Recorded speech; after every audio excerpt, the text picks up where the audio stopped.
Shalom. Shalom. Saudara-saudara senang sekali bisa kembali datang, kembali hadir di tengah-tengah saudara sama-sama kita beribadah. Nah saudara, hari ini kita akan, saya rasa khotbah saya hari ini akan sedikit berbeda dari biasanya ya. Karena saya merasa dan saya punya sebuah kerinduan agar saudara mengalami pertumbuhan di dalam Tuhan. Amin. Katakan sama-sama dengan saya, pertumbuhan di dalam Tuhan. Pertumbuhan di dalam Tuhan itu bukan berarti perut saudara tambah maju, bukan. Kayak saya saudara ya, aduh saya makin malu. Tapi pertumbuhan di dalam Tuhan itu artinya saudara mengalami sebuah pengenalan yang lebih lagi akan kebenaran. Dan itulah yang kemudian memampukan saudara untuk menjalani hidup di tengah-tengah hidup yang tidak pasti. Hidup kita hari ini adalah hidup yang tidak pasti. Enggak ada yang bisa jamin saudara-saudara, tiba-tiba perang dengan Iran. Tiba-tiba ekonomi kacau beliau, ya kan? Gak ada yang pasti di dalam dunia ini. Nah di tengah dunia yang tidak pasti itu, your heart matters. Hatimu itu penting. Karena kalau hatimu ada kekosongan di sana, gak heran hidup itu penuh gejolak. Hatimu jadinya penuh gejolak. Tapi kalau di dalam hatimu seperti Tuhan Yesus mengatakan, siapa yang membangun hidup? Dalam firman-Ku, ia seperti seorang yang membangun rumahnya di atas batu karang.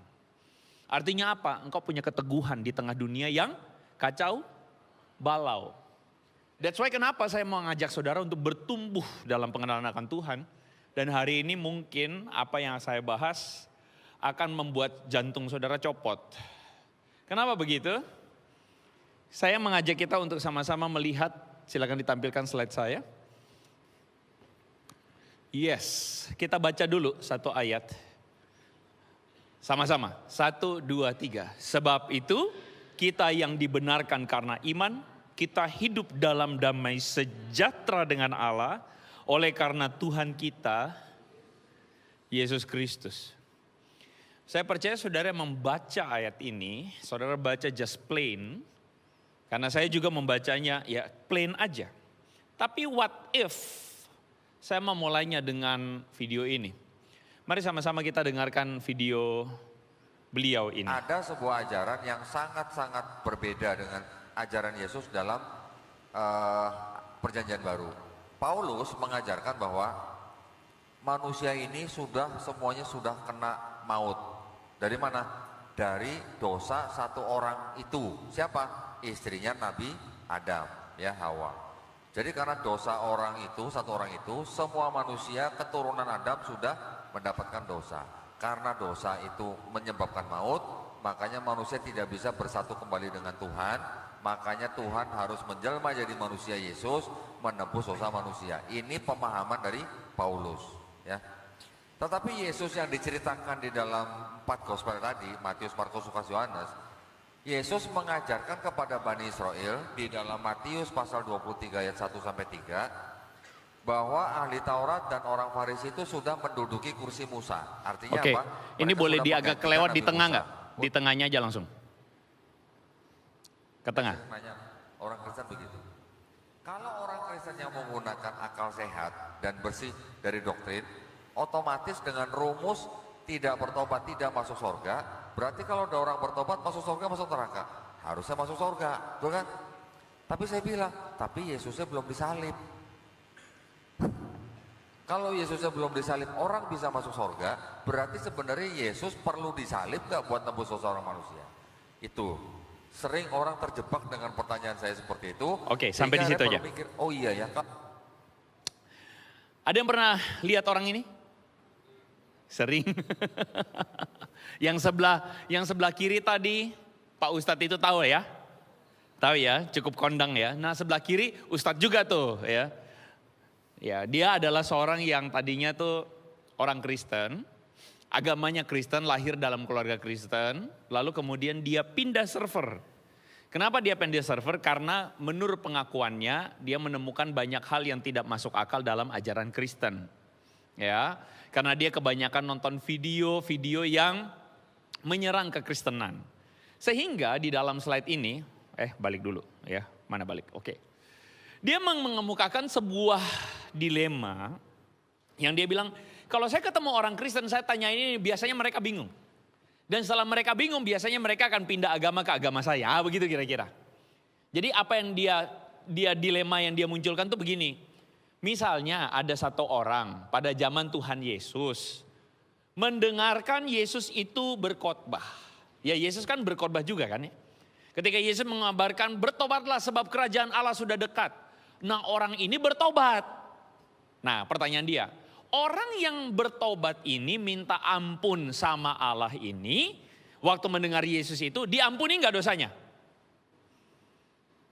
Diampuni enggak? Kok saudara bingung? Kalau minta ampun sama Tuhan, diampuni enggak dosanya? Diampuni. Kalau dia mati, masuk surga apa neraka? Masuk surga apa neraka? Masuk surga.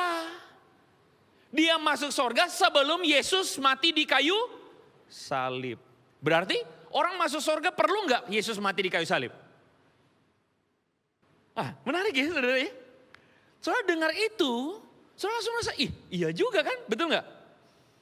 Bahwa tanpa Yesus mati di kayu salib, cukup kamu bertobat mengaku dosamu, maka kamu diampuni. Lalu kenapa Yesus mesti disalibkan? Halo? Halo? Coba ditowel kiri kanannya, menurut kamu gimana? Ayo coba, tanya. Ini kesempatan bagi yang pacaran. Jangan kelewatan ya. Menurut kamu gimana? Tanya.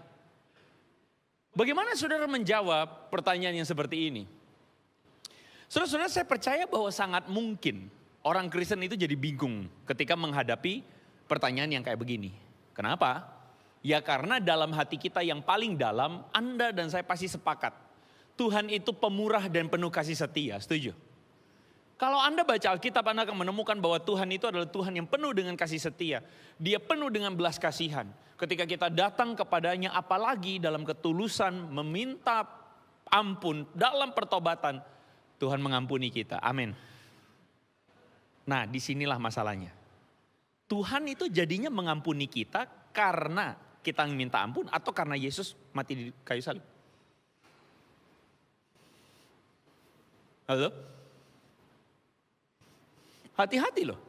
Kita jadi bingung jadinya. Kenapa? Karena itu seperti bertabrakan. Seperti kayak either A or B. Kenapa kalau A saja sudah jadi, kalau minta ampun sama Tuhan aja dosa sudah diampuni, kenapa mesti Yesus mesti mati di kayu salib? Jujur kata ya, inilah masalahnya kita. Masalahnya kita adalah kita tidak memahami apa yang menjadi iman kita dengan secara dalam. Kita memahaminya berdasarkan deskripsi, menghafal kalau dalam bahasa saya.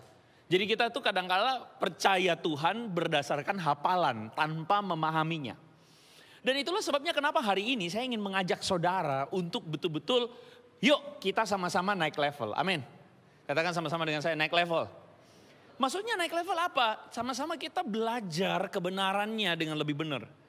Belajar kebenarannya dengan lebih dalam. Supaya apa? Supaya dari pengertian yang benar itu, saudara, ada damai sejahtera, ada kekuatan dalam diri saudara.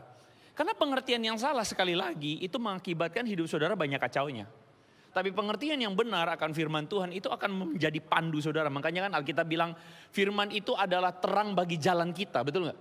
Pelita bagi kaki kita. Kenapa? Karena dia memberi penerangan di tengah keadaan yang remang-remang ini. Di tengah keadaan yang kabur ini. Di tengah keadaan yang kacau ini. So hari ini, jangan Anda bingung. Tapi marilah kita sama-sama belajar. Ya, jangan Anda biarkan diri Anda diombang-ambingkan oleh orang-orang yang mengajar kepada Anda pengajaran-pengajaran yang asing. Pengajaran palsu. Kedengarannya benar. Tetapi saudara, akhirnya apa? Kita bingung. Saya mengajak kita untuk sama-sama lihat topik ini dengan baik. Saya mulai dengan sebuah statement bahwa kenapa kita bingung? Karena pengertian kita salah. Kita tuh tidak memahami ajaran kekristenan ketika dikatakan dosa. Dosa itu apa? Saya mesti underline bahwa agama lain itu selalu mengatakan dosa itu adalah dosa itu apa? Hah? Dosa adalah perbuatan yang salah, pelanggaran akan hukum Tuhan, begitu? Sekarang saya tanya, bedanya apa dengan agama lain? Pengertian Kristen sama nggak seperti agama lain?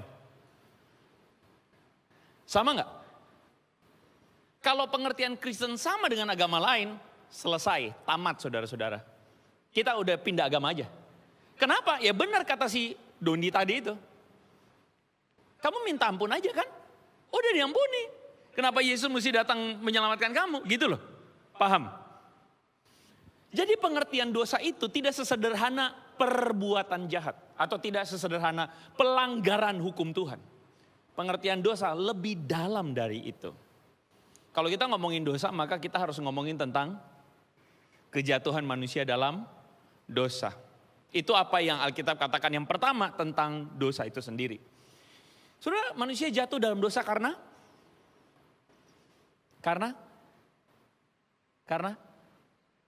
saat teduh selesai. Karena melenceng. Manusia jatuh dalam dosa karena makan buah. Buah apa itu? Saya yakin sih buah duren. Buah yang gak bisa ditolak. Enggak, bercanda ya. Kita kadang berpikir manusia jatuh dalam dosa karena makan buah. Sebenarnya saya kasih tahu kepada saudara, makan buah itu bukan penyebab manusia jatuh dalam dosa. Saya ulang, makan buah itu bukan penyebab manusia jatuh dalam dosa. Karena kisah Adam dan Hawa yang makan buah, bukan Hawa ya. Kalau tadi kata si Dondi kan, ini dosanya si istrinya Adam gitu kan. Makanya tuh laki-laki kadang-kadang suka bilang, ini salah lu nih istri nih, ya gitu ya. Itu dampak kejatuhan dalam dosa tuh, nyalahin pasangan, nah gitu ya. Saya balik lagi. Jatuhnya Adam dan Hawa dalam dosa bukan karena makan buah. Tapi makan buah itu adalah gambaran apa yang terjadi dalam hatinya Adam dan Hawa. Saya kasih contoh. Saya dulu waktu masih kecil, saya tuh paling dilarang terus sama bapak emak saya, terutama emak saya. Ibu saya itu membesarkan saya dengan cara Hitler. Tahu Hitler? Tahu ya? Caranya tuh keras sekali, tangan besi. Dia tuh dikit-dikit pokoknya ngamuk. Nah itu cara pendidikan dia di rumah dia tadinya. Dia bawalah kepada saya, karena saya itu anak laki-laki, paling kecil, paling banyak gaya. Nah, anak laki-laki yang paling kecil, paling banyak gaya, itu harus di tangan besikan menurut mama saya. Jadi dia tuh penuh dengan berbagai macam aturan, larangan, rotan. Kalau saya langgar, rotan. Kenapa ya? Karena memang saya itu dari kecil, salah satunya contohnya, saya itu suka makan kerupuk. Kerupuk itu adalah makanan kesukaan saya. Pokoknya yang goreng-goreng itu makanan saya. Saya bisa tidak makan, karena apa? Karena saya makan kerupuk. Itu didukung pula dengan situasi kota tempat di mana saya besar, kota Ambon. Yang pada waktu itu ayam itu langka. Saudara makan ayam geprek pinggir jalan dapat kan? Di Ambon ayam tuh mahalnya minta ampun. Jadi tiap hari makanannya apa? Kalau enggak nasi, ikan goreng, sayurnya hambar. Terus kadang-kadang makannya cuma apa? Indomie kuah. Makanya saya tuh kan maunya makan kerupuk. Karena saya orang yang suka makan kerupuk. Masalahnya saya makan kerupuk, leher saya radang akhirnya panas, geletak, demam. Nanti demam tobat dikit, nanti udah sembuh makan lagi. Gitu aja terus repeat hidup saya tuh waktu kecil kayak gitu. Sampai mama saya tuh larang saya betul-betul, gak boleh makan kerupuk. Kalau saya datang ke kondangan, kalau datang ke pesta, dia selalu punya satu peraturan. Semuanya ini kamu boleh makan, kecuali satu, apa? Kerupuk. Nah, percis ya kayak Tuhan sama Adam dan Hawa ya. Percis ya. Waktu saya lihat, enak, yang lain, oh iya enak. Tapi ada satu di pojok di toples tuh. Dia tuh seperti manggil-manggil sini gitu. Aduh gitu ya. Akhirnya kadang-kadang saya nyolong satu, saya nyolong dua, saya makan diam-diam gitu. Oke, sekarang perhatikan ini baik-baik. Dosa saya apa sebenarnya? Makan kerupuk? Bukan itu dosa saya. Dosa saya sebenarnya bukan makan kerupuk. Dosa saya adalah ketidaktaatan kepada mama saya. Kalau kita gali lebih dalam, dosa saya sebenarnya bukan ketidaktaatan saja. Dosa saya itu adalah bermula dari Ketika mama saya bilang semuanya ini baik, ada satu yang jahat, yaitu kerupuk. Bukan salah kerupuknya sih, paham ya? Tapi mama saya memberi pengertian bahwa kerupuk itu jahat buat kamu. Saya sebagai anak kecil ketika saya ambil kerupuk, saya tuh sebenarnya lagi ngomong sama mama saya. Mama, oke, mama yang punya otoritas bilang ini baik, ini jahat. Tapi sorry ma, soal kerupuk gue mau caranya lain ma. Bagi saya kerupuk ini baik. Meskipun kamu bilang kerupuk ini jahat, paham? Jadi saya tidak mau berada di bawah otoritas mama saya. Saya mau berotoritas atas diri saya sendiri. Dan dengan cara itulah saya ambil kerupuk dengan mengatakan ini baik buat saya. Saudara paham kenapa buah itu namanya buah pengetahuan? Yang baik dan yang jahat.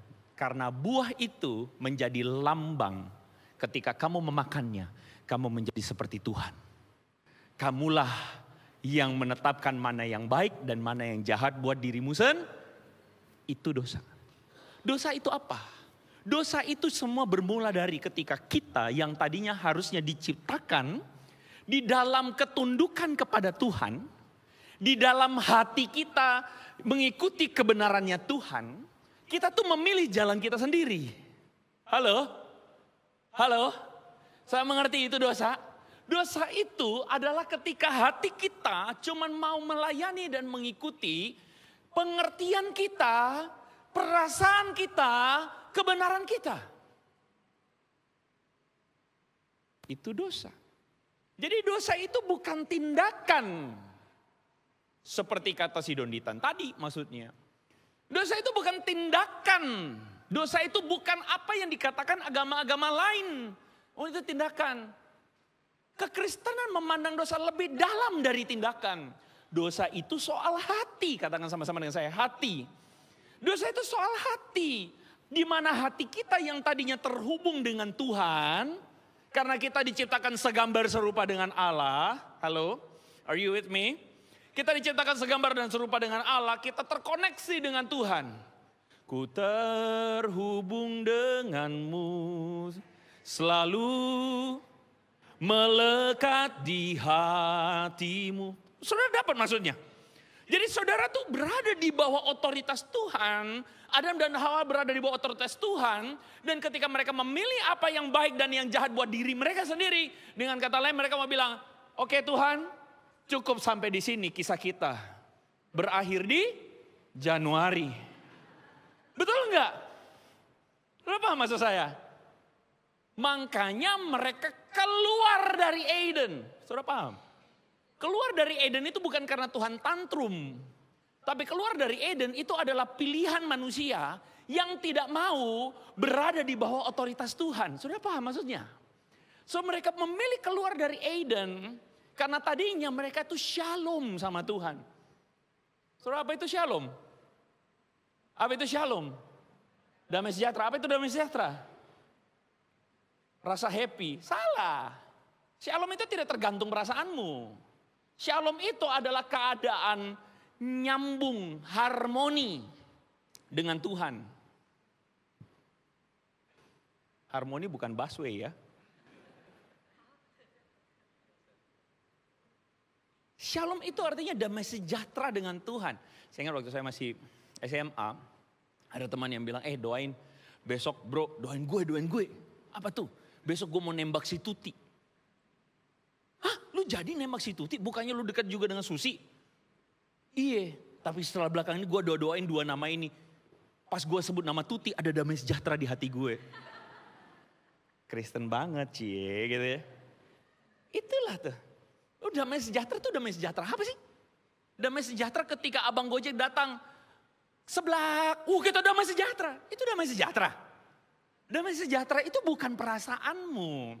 Damai sejahtera itu adalah sebuah keadaan di mana engkau dan sang sumber damai harmoni, connect. Sudah paham maksudnya? Jadi kita tuh yang tadinya connect sama Tuhan, terputus tas ketika apa? Ketika kita memilih jalan kita sendiri. Itu yang disebut dengan dosa. Dosa itu apa? Ketika kita terputus dengan Tuhan, kita memilih melayani hati kita, diri kita, kesenangan kita. kebahagiaan kita. Itu dosa. Dan dosa itu upahnya adalah maut. Jadi maut itu apa maksudnya? Dicoret dari kakak itu maut. Yang masih muda-muda, beberapa nih saya lihat nih.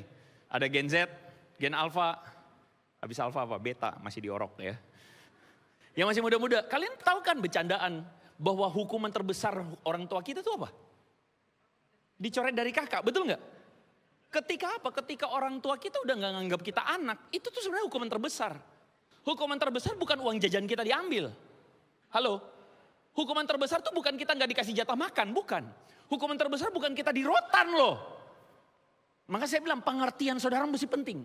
Kalau saudara mengalami ganjaran atas satu perbuatan yang buruk yang saudara lakukan, bersyukur karena Tuhan masih peduli sama engkau.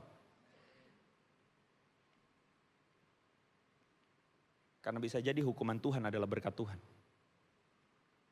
Halo? Halo? Karena Tuhan peduli. Kalau sampai Tuhan gak peduli, itu celaka. Dan engkau berbuat dosa sesuka engkau. Makanya cara orang Kristen melihat worldview itu penting. Kamu kalau misalnya lihat, teman gue enaknya nyontek, dia gak dihukum. Gue berusaha dengan hidup benar. Kok nilai gue jelek, dia nilainya bagus. Enaknya dia tambah gendut. Hey, perbaiki lensa melihat engkau. Perbaiki lensamu dalam melihat kebenaran. Bahwa orang yang kelihatan mujur padahal hidupnya keliru, Tuhan lagi taruh di jalan-jalan licin. Karena jalan licin yang mulus itu bisa membuat dia tergelincir. Berbahagialah engkau kalau hari ini Tuhan masih tegur engkau. Halo? Saudara mengerti? Saudara dapat maksud saya tadi, pengertian yang benar. Itu tuh akan menjadi kompas buat engkau melihat realita. Jangan anggap enteng pengajaran. Jangan anggap enteng doktrin. Paham? Balik ke sini.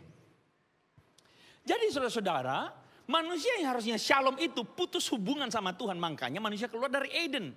Dan ini sesuatu yang diulang kembali oleh Tuhan Yesus. Kalau saudara lihat gambar ini, saudara ingat ini perumpamaan apa? Perumpamaan apa? Anak yang hilang, Lukas pasal 15. Dan itu ceritanya sama. Cerita itu menceritakan ada adik kakak yang bungsu bilang sama bapaknya. Dia bilang apa? Pak, berikan aku harta warisanku. Kenapa? Karena aku tidak suka ada di rumah ini. Aku memilih pengertianku sendiri bahwa di luar lebih enak. Halo? Aku tidak mau tinggal di sini. Aku mau cobain yang di luar. Betul? Aku mau healing sampai hilang. Paham? Saudara paham maksudnya? Jadi dia memilih keluar meninggalkan rumah. Itu maut. Itu dosa. Oke? Oke? Coba disenggol kiri kanan. Sampai sini ngerti bro? Bilang. Sampai sini ngerti bro? Kalau nggak ngerti nonton ulang. Ya? Saya mencoba pelan-pelan saudara-saudara supaya kita memahaminya dengan utuh. Nah, jadi shalom dengan Tuhan yang tadinya itu kita diciptakan segambar serupa dengan Allah. Kita didesain untuk berelasi dengannya. Shalom dengan Tuhan, kawan sekerja Allah, kekasih Tuhan. Saudara mengerti itu semua tuh, semua sama tuh. Kita akhirnya karena jatuh dalam dosa kita menjadi seteru Allah. Paham ya? Seteru tuh dimulai dari mana? Sini nih. Ketika kita memilih jalannya sendiri nih, gitu loh. Makanya saudara lihat, lawan dari shalom adalah dosa itu memisahkan kita dari Tuhan. Saudara pernah lihat ketemu gambar kayak gini? Saya kayaknya berapa kali korban di sini ada tuh, saya taruh nih. Betul ya? Pernah lihat ya? Terima kasih Tuhan engkau yang menjawab. Jemaat enggak? Pernah lihat ya? Pernah. Menurut saya gambar ini oke sih bagus. Sesuai dengan mewakili enggak kebenarannya? Oke, benar. Tapi menurut saya gambar ini ada yang belum cocok, belum lengkap. Gambar ini ada yang masih salah. Apa yang masih salah? Saya tunjukkan kepada saudara gambar yang benar. Gambar yang benar itu mestinya kayak gini.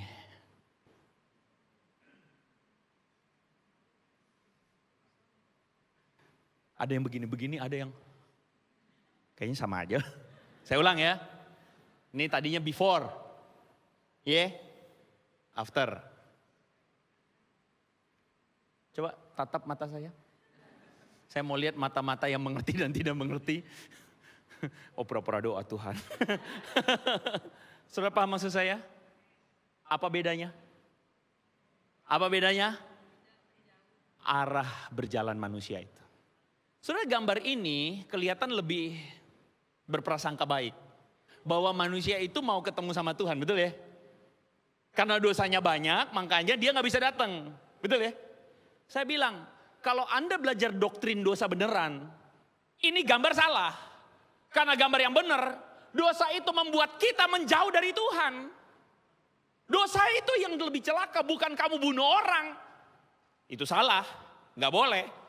Dosa itu yang paling celaka, bukan kamu nyontek, atau kamu bohong, atau kamu nonton film porno, kamu berzina. Bukan, itu semua buah dari hati yang menjauh dari Tuhan. Meskipun kamu barusan haleluya haleluya. Tapi di luar, di bawah kamu bisa halilintaran sama orang. Karena hatimu menjauh. Kalau ngomong soal hati itu bukan ngomong soal tempat. Itu ngomong soal sikap hati. Dosa itu yang paling celaka, bukannya kelihatan di depan mata. Justru yang terselubung itu yang paling bahaya. Betul nggak? Saya selalu bilang dosa itu membuat kita melayani kesenangan kita, kesukaan kita, kebahagiaan kita jauh daripada Tuhan. Sehingga apa? Kita bisa saja happy-happy, seneng-seneng. Dalam arti kita melayani diri sendiri. Pada saat yang bersamaan kita kelihatan sedang melayani Tuhan. Bisa nggak? Bisa.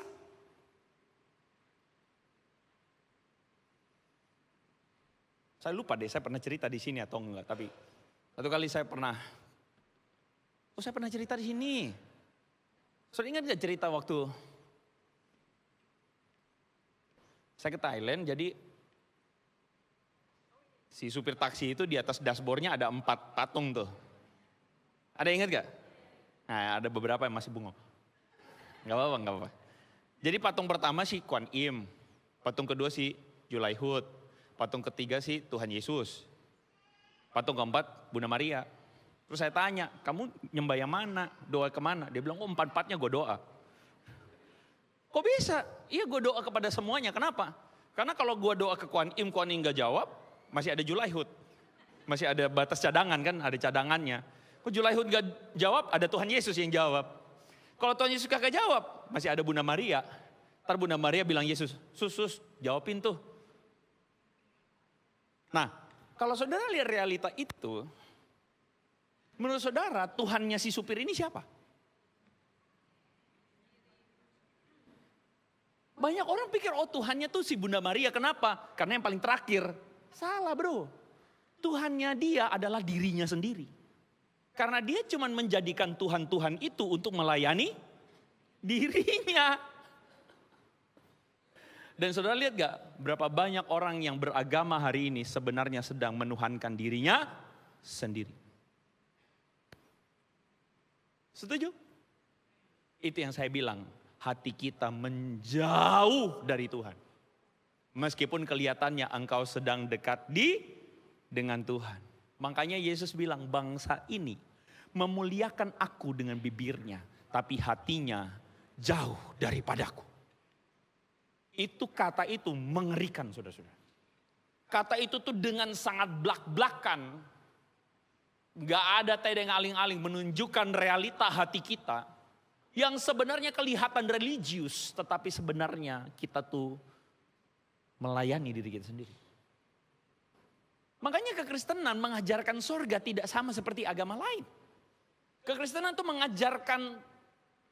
mengajarkan yang namanya dosa itu sesuatu yang jauh lebih mengerikan.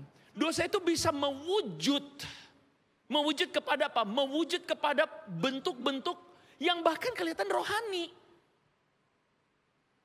Saudara ingat Yesus pernah memberikan contoh, ada 2 orang yang lagi berdoa. Yang satu lagi berdoa di depan, yang satu berdoa di belakang. Yang di belakang itu pemungut cukai, lalu bilang begini, ampuni aku orang yang berdosa ini. Saudara ingat itu? Lalu orang yang di depan itu apa? Ahli Taurat, orang Farisi, doanya gimana? Tuhan, aku bersyukur aku tidak kayak dia pendosa itu. Betul nggak? Aku berdoa Betul nggak? Aku berpuasa, betul nggak? Aku bayar persembahanku, betul nggak? Tuhan bilang, mana doanya didengar Tuhan? Yang pemungut cukai. Kenapa? Karena orang ini lagi membenarkan dirinya sendiri di hadapan Tuhan. Dengan segala perbuatan-perbuatan religiusnya dia. Dia lagi melayani apa? Dirinya sendiri.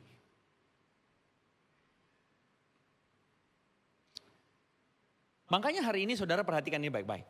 Roma 5 ayat 1. Mari kita baca yang bagian kuning ini sekali lagi. 1, 2, 3.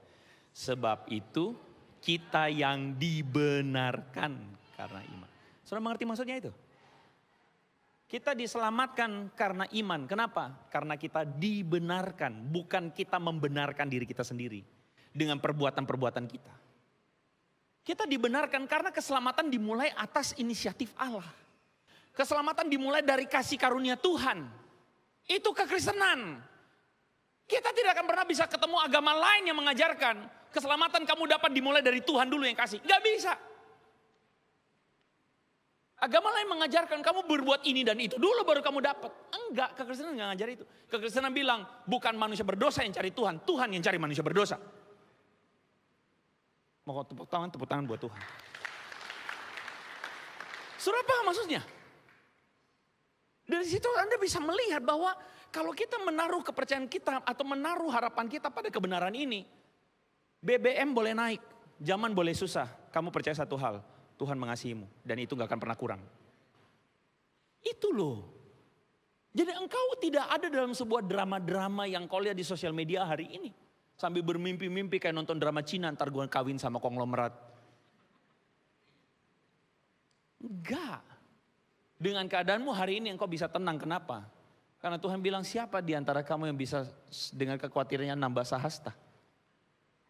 Kamu lihat burung itu dikasih makan Tuhan. Kamu lihat itu tumbuhan didandani Tuhan. Terlebih lagi kamu kata Tuhan. Betul hidup penuh dengan kekhawatiran. Tapi orang benar hidup oleh karena iman. Hidup karena iman bukan apa? Kamu bilang oh nanti saya gak usah kerja nanti besok Tuhan dikasih beras. Bukan. Iman itu artinya apa? Engkau mempercayakan hidupmu di dalam tangan Tuhan. Di tengah ketidakpastian. Saya lanjut. Jadi kalau kita ngomong tadi dosa.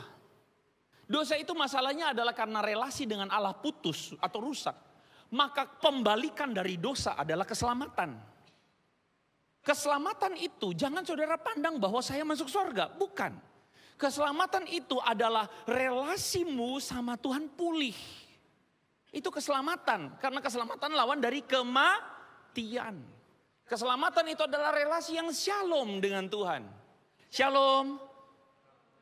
Shalom. Shalom itu apa? Saya berdoa supaya hidupmu di hadapan Tuhan berkenan.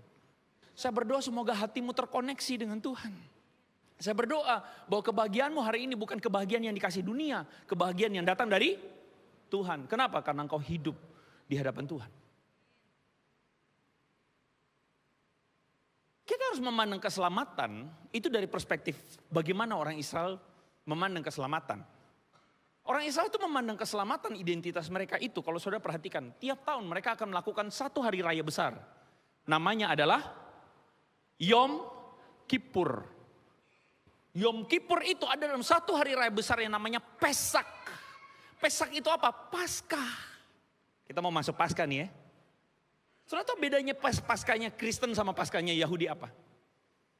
Paskahnya Kristen berakar dari tradisi Yahudi. Di mana Paskahnya Yahudi itu selalu diulang-ulang bahwa dulu kita punya nenek moyang itu adalah bangsa budak di tanah Mesir. Dan orang Israel berulang-ulang Shema Yisrael Adonai Eloheinu Adonai Ehad. Dengarlah orang Israel Tuhan itu Allah kita, Tuhan itu Esa. Dia Allah Tuhan yang membebaskan kita dari tanah Mesir, dari tanah perbudakan, mengambil kita jadi umatnya. Jadi keselamatan dalam pikiran orang Israel itu adalah dari bangsa budak diselamatkan jadi umat Allah. Itu keselamatan. Paham? Jadi bukan mereka yang berbuat baik, tapi karena Tuhan yang berinisiatif menyelamatkan mereka. Sampai di sini oke? Dan kalau saudara ingat bangsa Israel keluar dari tanah Mesir menuju ke kebebasan sebagai umat Allah. Itu di momentumnya tuh ada pada peristiwa ini. Peristiwa apa itu? Ketika tulah ke-10, harusnya semua anak sulung mati di seluruh Israel, tetapi perkemahan orang Israel terbebas. Terbebas karena apa? Karena mereka menaruh tanda. Tanda apa? Tanda darah. Darah apa? Darah anak domba. Inilah yang menjadi tanda bagimu, kata Tuhan. Siapa yang taruh tanda ini, dia akan diselamatkan. Saudara paham maksudnya? Terluputkan dari maut. Terluputkan dari maut dan mereka selamat karena anak domba itu. Jadi saudara paham gak maksudnya ini? Ini yang kemudian kita rayakan. Ketika orang Israel merayakannya waktu keluaran. Mereka ulang-ulang sampai hari ini yang namanya Yom Kippur. Dan inilah yang kita peringati ketika Yesus menebus dosa kita. Saudara mengerti maksudnya menebus itu apa? Nah, jadi penebusan itu jangan dipandang bahwa Yesus itu kayak oh kita dosanya banyak lalu dihapusin. Bukan sesederhana itu. Tapi itu menjadi jalan keselamatan supaya kita yang tadinya binasa karena dosa kita selamat. Jadi gini ceritanya, maksudnya gini nih. Kita itu karena melayani diri sendiri kita tuh menuju kebinasaan. Tapi Yesus membalikkan keadaan itu dengan cara apa? Menanggung dosa kita. Jadi dia yang jalan ke salib. Supaya disitulah dia menunjukkan jalan keselamatan. Apa sih jalan keselamatan? Jalan keselamatan itu adalah jalan untuk membalikan hati kita yang melayani dosa itu. Paham? Jalan keselamatan itu adalah obat. Obat buat apa? Obat buat hati kita yang tadinya melayani dosa, melayani keinginan kita, hawa nafsu kita. Paham? Jalan keselamatannya apa? Salib. Yesus bilang, sebarang siapa yang mau mengikut aku, dia mesti menyangkal diri, memikul salib. Artinya apa? Cuma ada dua jalan dalam dunia. Jalan keselamatan sama jalan kebinasaan. Dan yang menuju jalan keselamatan itu sempit kata Yesus. Karena tidak ada orang yang melewat. Susah. Tapi jalan yang lebar, banyak orang melewat. Gampang gak? Gampang. Tapi menuju kebinasaan. Gini, saya langsung daratkan aja. Apa itu maksudnya kebinasaan ini? Gini.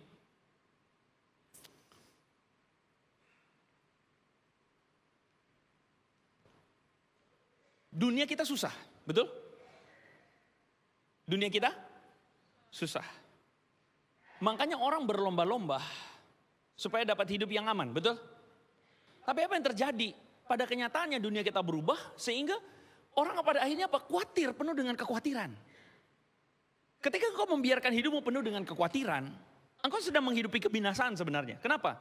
Karena engkau berusaha untuk mengendalikan dirimu, mengendalikan kondisi hidupmu. Akhirnya kok khawatir, gak bisa tidur, betul? Itu yang Alkitab katakan kebinasaan. Engkau terputus dari Tuhan dan engkau cuma mengandalkan kekuatanmu sendiri. Engkau menjadi penuh dengan kekhawatiran, akhirnya hidupmu tiada damai. Tapi keselamatan itu apa? Ketika engkau berkata kepada kekhawatiranmu, stop. Aku mau percaya kepada Tuhan bahwa dia memelihara hidupku. Gampang gak melakukannya? Susah lah. Waktu lihat isi dompet, aduh. Tapi bagaimana mau percaya kepada Tuhan? Aku percaya Tuhan mencukupkan. Jadi sebenarnya keselamatan itu adalah bagaimana kita percaya bahwa Tuhan mencukupkan. Dan kita pun mencukupkan diri kita. Makanya Alkitab katakan mencukupkan diri dalam segala keadaan. Orang yang mencukupkan diri dalam segala keadaan adalah orang yang paling kaya. Dunia ngajarin kita kumpulkan sebanyak-banyaknya supaya apa? Supaya cukup. Tapi rupanya Injil mengajarkan kita cukupkan dirimu sendiri. Cukup itu dimulai dari hati, bukan dari dompet. Halo, saya kasih contoh kedua. Dunia mengajarkan kebinasaan. Apa itu kebinasaan? Misalnya mengampuni. Kalau dunia ngajarin, gue itu baik loh. Tapi lu jangan macam-macam sama gue. Kalau lu macam-macam sama gue hancurin lu. Betul? Dunia ngajarin kalau kamu bisa lebih mampu, ada orang salah sama kamu, habisin. Betul? Dan cara untuk membenci itu cara paling mudah. Kita tuh adalah manusia yang settingan hatinya memang tuh. Kalau ada orang yang jahatin saya, kita tuh akan membenci. So lihat gak kenapa dia disebut kebinasaan? Pertama, dia bikin kamu gak bisa tidur. Kamu akan pikirin terus kesalahan orang. Betul?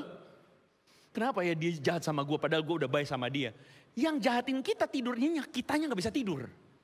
Lama-lama kita tensi karena apa? Karena kita simpan keburukan orang terus, betul? Karena kita tidak bisa mengampuni, akhirnya apa yang terjadi? Kita binasa. Istri kita, anak-anak kita jadi korbannya. Kenapa? Karena kita hidup dalam kemarahan. Dia menjadi jalan keselamatan ketika apa? Mengampuni. Tapi gak bisa pastor, gue udah baik sama dia, apa salah gue? Mengampuni. Seperti Yesus. Susah gak? Susah. Tapi jalan yang susah itu menghasilkan kehidupan. Saudara paham maksud saya? Keselamatan itu akhirnya mempercayakan diri kepada Yesus. Bahwa inilah jalan keselamatannya. Jalan apa itu? Menyangkal diri, memikul salib, melayani bukan dilayani. Halo? Paham? Kalau saudara paham jalan keselamatan ini, maka gereja bukan cuma jadi tempat untuk datang absen sama Tuhan. Gereja akan jadi tempat untuk apa? Untuk apa? Melayani. Jadi tempat untuk apa? Saling mengasihi. Jadi tempat untuk apa? Berkontribusi, membentuk diri supaya diubahkan Tuhan. Waktu saya gak banyak. Tapi saudara mengerti gak maksud ayat ini? Sama-sama kita baca lagi. Yang bagian kuning, 1, 2, 3. Kita hidup dalam damai sejahtera dengan Allah oleh karena Tuhan kita, Yesus Kristus. Damai sejahtera. Karena ini apa? Ini saya lagi ngomong tentang keselamatan yang bukan hanya saudara hidupi nanti bersama dengan Tuhan dalam sorga yang mulia. Tapi keselamatan yang saudara hidupi dari hari ini bersama Tuhan. Engkau adalah umat yang diselamatkan Tuhan. Bukan hidup dalam kebinasaan. Bukan hidup dalam melayani diri sendiri. Amin.